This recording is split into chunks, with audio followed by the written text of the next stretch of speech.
Oh, there we are. We're back. Good morning, good evening, and good afternoon, depending on what part of the world you're watching from. This is the West Ham Network. This is your starting 11 prediction show for the game against Bournemouth. Russ, we played bloody Liverpool and got narrowly beat. Emphasis on the word narrowly. We just got beat. It's so bloody frustrating, but it's happened. We put it to the bed. Head held high. Definitely. I mean, when we did the watch along, when we did the review show afterwards, and the rating show, and have your say the next day on the Friday, we were saying, there's not many situations where Liverpool were holding out for a win. They were holding out for that win. They were taking off the likes of Firmino, the likes of their sort of more attacking players, and bringing on defensive stalwarts like Milner to close the game out. We gave them a bloody good game, I think. And you play the team in front of you, innit? So, yeah, some people say Liverpool may not have got out of set about third or fourth gear, but to be honest, I don't think we let them do that, to be honest. And I think we ended up with still about 40% of the possession or something like that. Anfield, that's probably one of our highest for many, many years. Yeah, completely, 100% agree. And now we move on to Bournemouth. They come to us at the London Stadium. How many Premier League games have we got to go now? I think you were talking about it today. This is after Bournemouth. We've got 3 more Premier League games. So it's crazy. So we've got after Bournemouth we'll have 6 games. So we'll have Silkeborg on Thursday. Then we've got Man United in the Premier League, and then we've got. I know in the Premier League we've got Palace and Leicester, and also we've got Blackburn, and we've got Bucharest.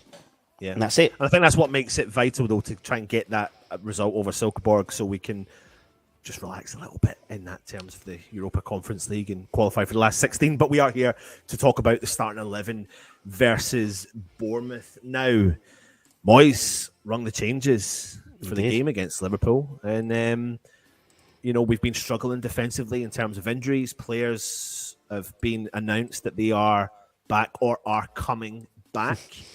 Again, David Moyes in his press conference may be doing the whole smoke and mirrors. He loves a bit of the old smoke and mirrors, doesn't he, Russie B? He does love a bit of smoke and mirrors.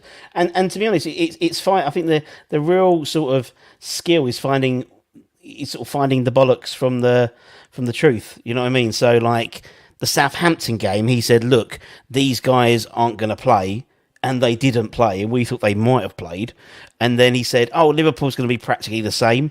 It wasn't, because Zuma's back in the side, which is a big plus, and Paqueta's out. So, it was a different side. So it was 6 of one, half a dozen of the other. But it's finding those nuggets when he's telling the truth and when he's doing the whole smoke and mirrors thing, definitely. Yeah, absolutely. Right, let's get on to it then. Let's get on to the nitty-gritty. Let's build our starting 11. What you have noticed probably on the community tab on YouTube is that we give you your voice, your opportunity to choose the starting 11, and we did it last week, and there was 2 differences to the 11 that we wanted to put out compared to your 11 that you chose. So people have been voting. At the end of this video, we'll show you the video that collates all the answers and puts it together. And I think we've potentially got a new idea for that as well, so we'll be bringing that to you in due course. And it'll get you a chance to get more involved in the channel as well. But without further ado, Russie B, let's get straight into the West Ham 11 versus Bournemouth. Now, formation's a thing to talk about. Maybe we'll talk about that after we choose the keeper. So let's go straight in there for the keeper. Again, do we really need to debate it? Or is it just simply Fabianski goes straight into goal? I think so. I think the last couple of games has probably been his best for a while, to be honest. He kept us in both games, the Southampton game and the Liverpool game. I don't think he was much to blame for the Liverpool goal. Slightly maybe for the Southampton goal, but still, either or. I think he's the last couple of games he's really sort of established himself as the Premier League goalkeeper, where previously he hadn't.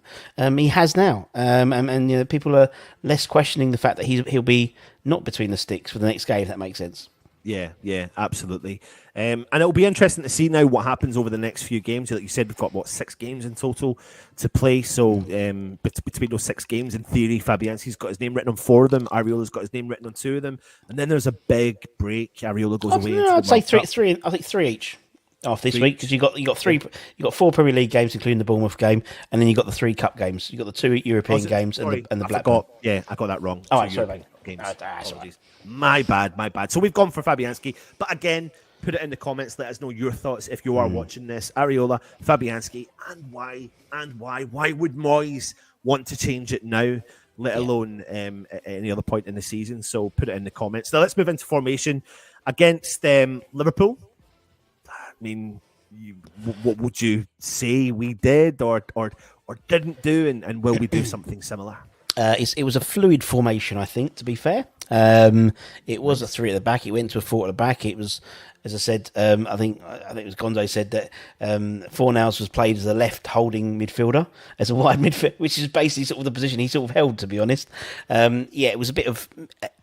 I'll be interested to know when the decision was made about Paqueta, when we knew he was going to be injured, because it did seem a little bit put together, the team. Whereas you thought maybe Emerson would have played instead of Fornals. But yeah, I mean, formation wise, Bournemouth, I think personally we'll go back to the back 4. I think Liverpool, it was an away game. It was almost like we were sort of still nursing a few injuries by all accounts, based on what Moyes said at the press conference on Friday. Dawes looks like he's back in and fit and ready to play.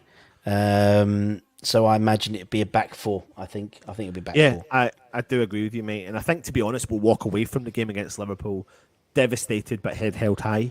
Yeah. And you sense that form of unity within the squad again kicking in. And I think that's a really positive sign. But I agree with you. I think it'll be a back 4. So let's get straight into it. Our centre halves. Let's start with the first one on the team sheet that we do know usually will be there, and that is probably Kurt Zuma, isn't it? Yeah, no, I think Kurt will come in. I think there'll be.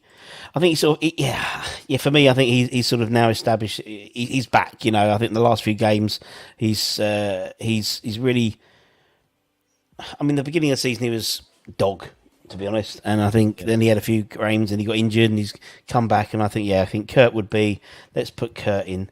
Let's put him there. One thing I will say is that bloody tackle to put the ball onto the post was ridiculously good. Like, it was so underestimated, to be honest.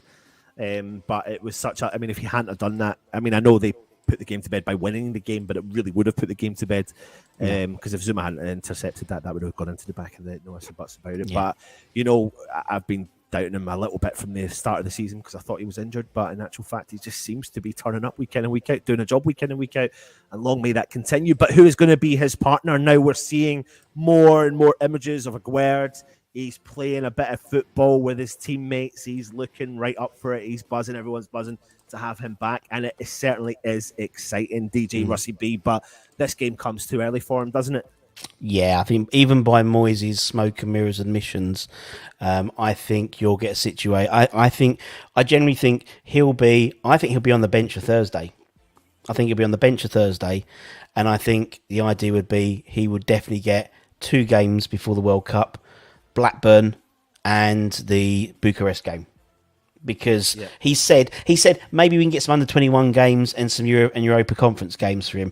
I think Silkeborg is still a little bit too. We still need to get a result out of the Silkeborg game, so I don't see him playing on that game at all. But maybe being on the bench and a great get people going, and then he's got a couple of weeks until the Blackburn and the Bucharest game. But no, I don't think he'll start.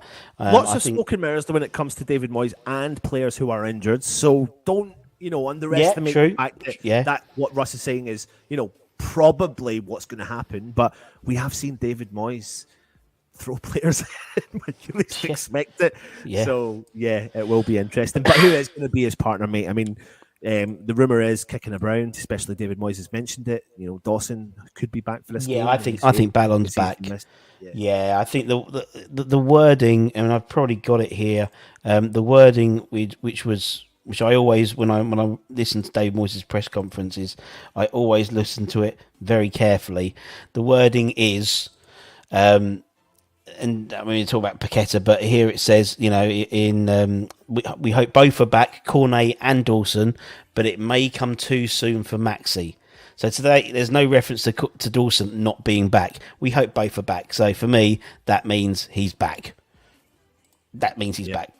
Yeah. So I think Ballon comes in and he plays does. alongside He him. does. So let's fire Craig Dawson in. Now, if you're looking at that back two, do you think Dawson will be back in time for this game? Me and Russ are saying he is. So we're going to put him in the starting 11. I think David Moyes will do that. And of course, that changes the dynamics of our back line and gives us the opportunity to put the man at right back, who most West Ham fans have called for most of the season and was playing there up until the injury crisis we had in the back line, and that is Thilo Kehrer. Do we push him back out to the right, Russ? We've literally, got to.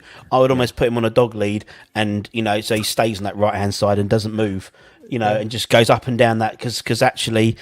It's not a coincidence that sort of the upturn in our game, the upturn in our performance, but the upturn in performance for Bowen as well has been the fact that Kehrer has been behind him, and he's got a proper backstop, so to speak. There, he is without doubt playing right back if Dawson's in.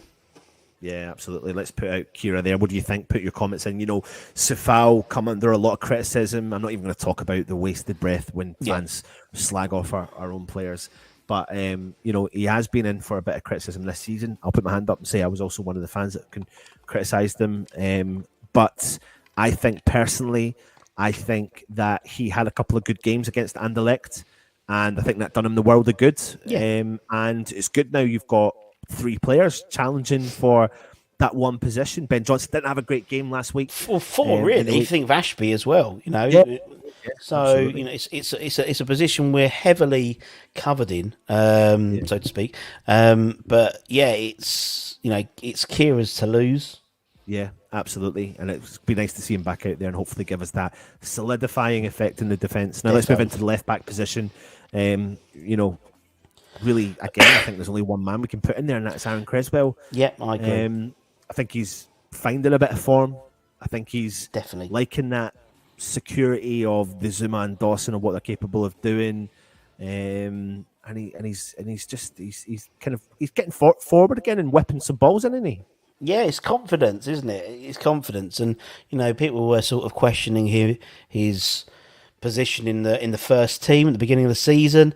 Then we moved to the back three, and I always like him as a back three. I think having a left-sided centre back in the back three who was a fullback means your first inkling is to go forward and attack, and so we can often overload that left-hand side if you have an Emerson and a Cresswell there. But I think, when we go to a back four, Emerson's not a back, he's not a left back. And so I think for me, Cresswell comes in and does a good job. And he has played well the last few games, I think. I think when we do the ratings, where he's getting 6s and 7s, where before he was getting 5s and 6s. So, just a little improvement, but it makes a big difference, I think, to the whole team when Cress is on fire because, as you said, whipping those balls in. Definitely. Yep, absolutely. So fire him in. Again, if you are watching, put it in the comments and let us know your thoughts on the left back position. Now, let's move into the middle of the park. Last week in the week there when we played Liverpool, we played 3. We had Souček, Declan Rice and Flynn Downs. And to be brutally honest with you, mate, all 3 of them done a great job. Yeah. All 3 of them done a job. And really what that brought to West Ham was a high level of intensity. For 20 minutes in the first half, we had a really strong amount of intensity, getting the ball, winning the ball back, breaking up the play, distributing it really well. The goal sucker punched us, really knocked our confidence. Second half, we came back out and hit the ground running again. But I don't see Moyes doing something similar to what he did against Liverpool this time round. No. So we'll start with Captain Marvel, we could say. He's a dead cert, isn't he? Dead coming into the side. I think the whole thing what happened with the Liverpool game was a sort of needs must approach. I don't think personally, if Paqueta was fit, Downs would have played. In all honesty, I know we'd like to have seen him play, but Moisey would have picked Souček. But as I said, all 3 of them acquitted themselves very nicely. And it's an option as well, isn't it? When, with like Liverpool, we dominate that midfield, really, which we should do because there was 3 of us and 2 of them. But I think at home, I think you get at a real sort of strong midfield against Liverpool, but we didn't have any creativity. So we still had 60% possession away to Liverpool, which is pretty crazy, but we didn't penetrate. If that makes it, it was a lot of foreplay, but there was no final thrust. But I think obviously Deck's in. You know how Deck's in. But it'd be interesting. You can have a conversation, but it's just literally and you get the man of the match. Exactly, away. Losing the losing team as well rarely gets man of the match, doesn't he? In terms of whoever the pundits pick, and obviously away to Liverpool getting man of the match just showed what a great player he is, and did it in front of Gareth Southgate as well. So just again exemplifies why he's a similar thing to England. He's one of the first names on the T-sheet for England as well. Well, back onto the debate, though, about his partner, Tommy Souček, Flynn Downs, Tommy Souček, both of them done themselves a world of good, against Liverpool midweek. But, I think with the game coming up on Thursday, there's going to be plenty of game time coming around for some of the players, which means we're probably going to see the good old partnership of potato salad and rice. I think so. I think Souček comes in, and I think it's for me. It's his first choice pick in terms of where we you and me debated about the whole Flynn, and actually we sort of worked our way around it. I think actually it was a 1 game week, so to speak, wasn't it? Really, whereas now we've got Monday and Thursday, and Thursday still has a lot of significance. And I think Flynn will come in on Thursday in front of how many 60,000 people at London Stadium anyway on Thursday. So. Although, I think he will. I think, he won't drop. Although Souček literally has had a baby in the last day. I was just about to say it. So he's just had a second baby in the last couple of days. And sometimes we know as West Ham fans that what a knock-on effect that does have to the West Ham players. It's not just West Ham players. No, it's to any person. Anyone, any parent, any father, any mother. So, there is the option of giving him the day off. Yeah. Do you know what I mean? And that's not a bad thing. The thing is, though, Bournemouth are quite a physical team. They've got a couple of really, really big lads, and you're going to need someone to match them up. Now, Souček is capable of matching them up on the day, but I think they've also got clever players that can shoot from distance. They have struggled to score a few goals this year, but we don't want to be losing the possession in dangerous areas, but players that have got a bit of pace that can get forward as well. So, you never know. Could be a Downs options, but I agree with you, mate. I think it's going to be Tommy Souček, and I think he's going to be getting plenty of sleep in preparation for this game. Yeah, well, the thing is that's one of the advantages of what they do now. They sort of have the night before as well, so you get a good night's sleep hopefully. Yeah, because we've seen it, haven't we? We saw it with Deck, we saw it with Pablo, we saw it with Lanzini. Yeah, when the kids are back, it just doesn't just do it the first night. So no, it does not. No, right. Let's move on to the right hand side. Again, another position we don't really need to talk about, but something we probably do need to talk about is he was bang on form again. Missed the penalty. Was there something to worry about in Jared Bowen or heads held high? No. Again, Moyes makes reference to that. Someone asked him a question about Bowen. He simply just said, "These things happen. You find a way to get over the disappointment." Which was spelt wrong on the press conference, hence why it's spelt wrong there. So yeah, I mean, it's we've spoken about that penalty. I thought it was some people always go the same way, and he does. That's what he does. He's left-footed, so he will tend to do that. And if it was half a yard higher up or half a yard further down, I think he would have gone in. Just one of those things, wasn't it? Just one of those things. Yeah. So no, he's in. He's in. He's no doubt at all. He'll be there, and he'll be. And again, the fortunate thing is because he has so few games now before the World Cup. They'll be if they haven't already announced it, they will be announcing the 55 or the 50-man squad. I think the provisional squad very very shortly in the next day or so. So you'll see a lot of this weekend, this Premier League. You'll see a lot of English players trying to play out of their skin, because they want to get in that 55-man squad or whatever, just to give themselves half a chance to get another plane for Qatar as well. So, you'll see a lot of good English performances. So watch out for Dominic Solanke, because if ever there's going to be a guy who's got to try and squeeze something in, Yeah, absolutely. Let's get on to... I mean, the next two positions, through the middle and out on the left, could be up for debate, because, Paqueta was missing from the Liverpool game, and I think he was missed but Definitely. precautionary. I think depends on what you read and who you read and where you read it from.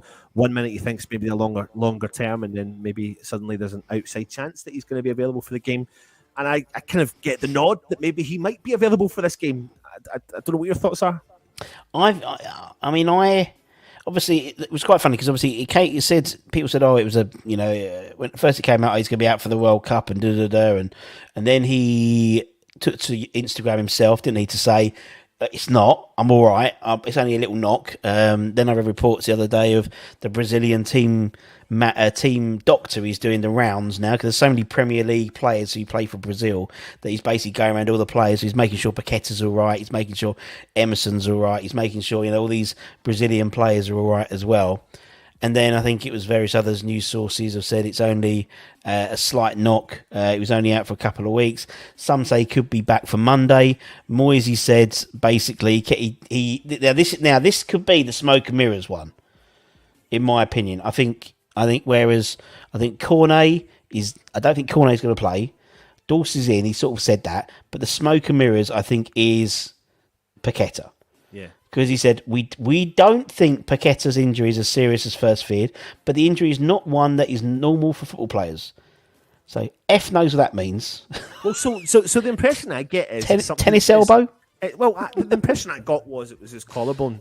Yeah, that's what I thought. And I don't know. Sometimes, if you remember back to when Jared Bowen injured himself, we didn't really get down to the bottom of what his injury was, and we couldn't really tell when he was going to come back from that. It's the same as Cresswell. Do you remember Cresswell? He's back where he sort of doubled over. Yeah, and he hurt his arse bone. Yeah. And impact. It's the impact injury. Yeah.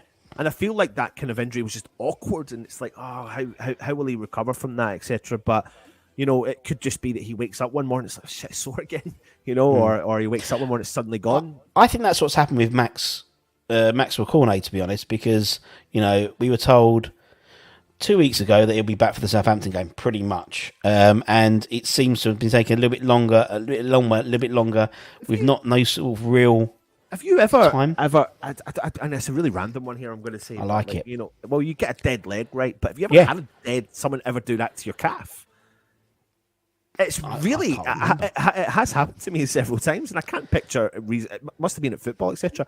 It's really painful. And I'm playing at the standard that I was playing at, let alone playing in the Premier League, where you're a physical brute of an athlete, and if it's anything to like your calf, it's like a stabbing pain. It's like a kind of stabbing pain. So it's like, it doesn't mean you can't walk. No. It doesn't mean that. It just means that you're sensitive. Your calf becomes extremely sensitive. He did say famous. He did say he did say he's on the grass. Yeah. Maxwell is back on the grass, but it's too soon for him. So does that mean Maxwell's on the bench? Well, but it may come too soon. But it may come too soon. But it doesn't start the smoke and mirrors. That's what I mean. It's like you just can't read it. You just like, and I think part of the reason he doesn't know if he's going to be fit for Monday because it's Monday, so you've got the whole weekend as well. Yeah, it's not. He's playing on Sundays. There's another days, and so he's still doing the press conference at the same time he would do it if it was a Sunday, or if it's really a Saturday, really. So it's. I even asked John to. I was like, "When's the press conference?" Because it's a Monday. He went, "Oh, good point. Yeah, it's same time." Okay, no. Yeah. So for me, I don't think. Cornet. I think Cornet could be back for Thursday. I could see him back for Thursday, maybe. Yep. I think personally on the left, you'll see Ben Rama come in. Let's get back into the team then. Yeah, let's get back into the team. Listen, move on to the left then. Go to the left hand side, Benny. Yeah. Are we committing to Paqueta then in the middle? I'd say. I'm saying yes. Yeah, I'm saying yes. Although the flip side is it's Bournemouth. Yeah. Do you know what I mean? But then again, we've only got we've only got half a dozen games left before they all piss off to the World Cup. So, yeah. Okay. Well, yeah. Let's put Paqueta in. Yeah, I think it will. I think Paqueta goes in. I think if he's, I don't think if you've got any doubts about him, they won't play him. But I think it's a game that don't want. I'm trying my best to respect the opposition. It's all about respecting the opposition, absolutely. But I think the game against Liverpool's given us a belief. Yeah. And I think some of the decisions that Klopp made and some of the decisions that West Ham made in that game has really given West Ham fans and the West Ham team a bit of belief. And I think that's how I take it from that game. I see some fans going, oh, well, we set up defensively. Why do we do this? Why do we do that? If we'd have started this player, maybe it would have been different. But, you know, hindsight's a wonderful thing. We never really know what the outcome of all this stuff is going to be. But I think we need to go all guns blazing with the strongest team we've possibly got. If these players are available and fit, then we've got to go with them. And I think Ben Rama, I've got to give him so much credit, mate. You know, he's coming off the bench and he's making a difference right now. He's done it against Liverpool again. He was effective. He just needs to put that ball in the back of the net for the confidence, you know. I think about that chance he had at Anfield where he tried to side foot it in. And to be fair, it was a wild ball. But I think most attackers in your head would put your foot through it. Yeah. And I think the thing about Benny is maybe he's setting himself up to be that impact player. I think, and I've always said it with Benny, when he plays best when the game is looser, when there's less structure to it, when it's a tight game, that's not his best time because people will be onto him quick, and you know he likes to when the play's broken up, so he's got space to run into. That's when he's dangerous.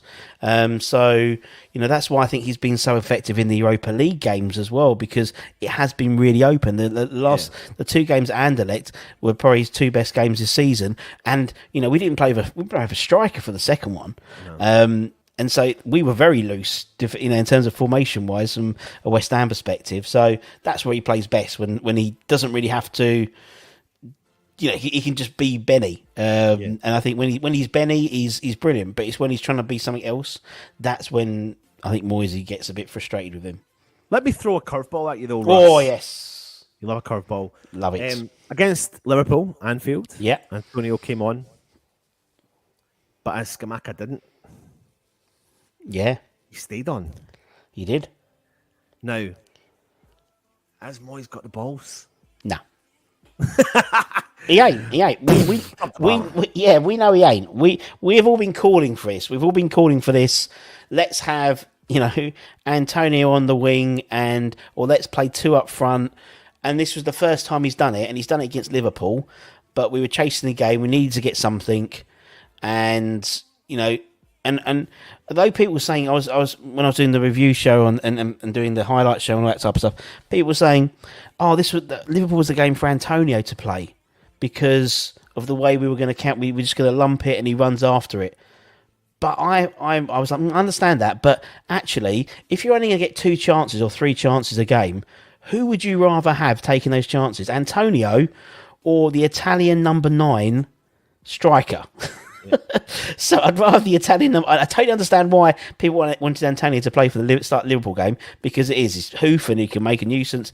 But when he gets those half chances, you want someone who's going to get a higher percentage chance of scoring them than Antonio did. And I think that, and again, but for me, Scamacca needs to learn that as well. He did snatch at some of his shots. It was almost like he knew he wasn't going to get many opportunities. But I would put him against Bournemouth because we need to get him. We need to get this Premier League goal tally going for him, and I can see Bournemouth happening there, definitely. Yeah, absolutely. Let's move into we've discussed it then. So Scamacca, just go straight in there. Go straight into Scamacca, definitely. Yeah. I think he's, and then I think Antonio starts on Thursday for the Siltball game. Yeah. So any trouble with this at the moment for me with Siltball coming out on Thursday is this person here. Jarrod Bowen, because we haven't got any right-sided players really who could interchange. So when we do like the community thing, I just put Bowen or other, because actually there is no one else really. Yeah. So you know it's not bad for him because it means he gets more exposure for Gareth. And he's capable of doing it as well. Moyes has said that all along. You're totally right. Yeah. Right, that's our starting 11. There you go. What do you think? I mean, it's subject to some changes, of course. If players don't make it, Paqueta might not make it. So if he doesn't make it, Benny could switch into the middle, or someone else could switch into the middle, and that could change the dynamics of the team. If Dawson doesn't make it, Kira could move back in to the middle of the park, and Sufal or Johnson could take the position out on the right-hand side. So there's a couple of players that are subject to change, but I think that's the 11 I'm pretty comfortable with, and pretty comfortable that we'll see starting against Bournemouth on Monday. Yep, agreed. Yep. And if anyone's going, make sure you get there early. I'm just saying it. That's all I'm saying. I'm just leaving it there. It's going to be good. Yes. Good. Now, we do give you the chance to vote for your starting 11. And with that in mind, we are going to play you a little video to show you your starting 11. We are indeed. We're going to do so. As I said, if you want to get involved in your starting 11, all you have to do is become a subscriber. And we put posts out usually about 24, 48 hours beforehand, and you can select who you want to play. Who wants to go left back, right back, that type of thing. And let me play your one. Let's get going. Let's press that button on this bum.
Bournemouth not against Liverpool.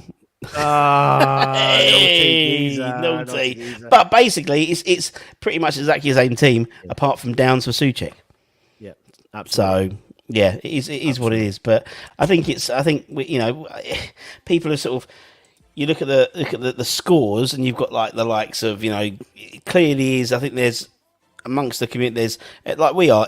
Is Paqueta fit? Is this person fit? Is Dawson back in? So that like where it used to be, it was almost like 90% for every position. Now it was like 60, and so he's a little bit cautious, same as we are. We sort of say this is the side we'd put out if everyone's fit. If they're not fit, then it could look very differently. A bit like the Liverpool game really did as well. Absolutely. Well, there you go. There's our 11. There's your 11. Getting ourselves prepared for the game Monday night, 8 o'clock kickoff under the lights at the London Stadium. Get yourself there nice and early, as DJ Russie B has said. And yeah, Russ, what's your predictions? I'm gonna go. Do you know what? I'm gonna go 3-0. 3-0. Snap your hand off for that right now. I'm gonna go 3-2, mate. I think we'll concede, but I think we'll score. 5-goal thriller. 5-goal thriller in London. There you go. If you are new around here, hit the subscribe button, hit the thumbs up if you've enjoyed the content, leave comments, let us know your honest feedback, let us know if you agree with our starting 11, let us know if you agree with your starting 11 as well. We've got loads of stuff coming your way. Make sure you check out all the content from earlier today, check out the content yesterday, check out all the content coming live to you tomorrow as well, and then of course we'll have all of the match day live content coming your way on Monday, so please do the usual. If you're interested in becoming a channel member, hit the join option. Finally, I have said it's not finally, but I never played the little picture. Subscribe. Oh yeah. The key element here is if you highlight over the red button and you click it, it turns grey. It does. You've subscribed. There's a little bell notification. If you hit that bell notification, it should notify you when our shows go live. However, coincidentally, really funny, I sometimes get a notification for your show 24 hours later than what the show's been done. So it's really random sometimes, but if you just click it, it keeps you in the loop. Thank you for watching. Russ, final words? Come on, you Irons. And big week coming up for West Ham. Big week. Irons.